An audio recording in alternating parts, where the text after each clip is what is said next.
Olá, essa aqui é a nossa Brasília, Patrimônio Cultural da Humanidade segundo a Unesco.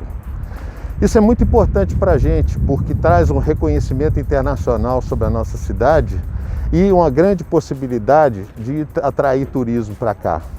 Mas Brasília recentemente fez 60 anos e alguns dos nossos monumentos estão bastante deteriorados, precisando de restauração e também de uma manutenção constante para manter essa qualidade e essa beleza que ela apresenta. Recentemente, o Sinduscon fez uma parceria com o ICOMOS Internacional e ICOMOS Brasil. Foram feitas 6 oficinas trazendo palestra dos profissionais mais habilitados nessa área de restauração, de conhecimento e de recuperação de concreto das estruturas. Esse trabalho está gerando agora um termo de cooperação técnica do Sinduscon com o ICOMOS para patrocinar a primeira jornada internacional Brasil-França. O pessoal do ICOMOS Internacional, integrante da nossa parceria, gravou lá de Paris para a gente uma mensagem. Bonjour, je suis Isabelle Palmy, je suis juriste et historienne de l'art et directrice d'ICOMOS France. ICOMOS est l'organisation consultative de l'UNESCO pour le classement et le suivi des sites au patrimoine mondial. C'est un réseau d'experts, de professionnels du patrimoine. Depuis plus de 20 ans, ICOMOS France s'est engagé dans un travail sur la restauration des bétons.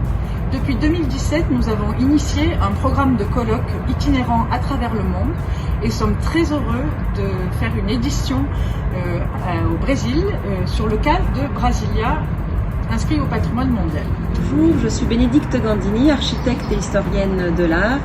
Je suis architecte à la Fondation Le Corbusier à Paris et je suis en charge de la restauration de l'œuvre architecturale de Le Corbusier dans le monde. Je suis également en charge du suivi de l'inscription au patrimoine mondial de l'œuvre de Le Corbusier. Je suis pilote également du groupe 20e d'ICOMOS France et ravie de participer à ce projet. Juntar os nossos esforços com o ICOMOS França para trocas de experiências nas primeiras jornadas científicas de restauração e manutenção do concreto de edifícios históricos de Brasília, previstas para setembro de 2021.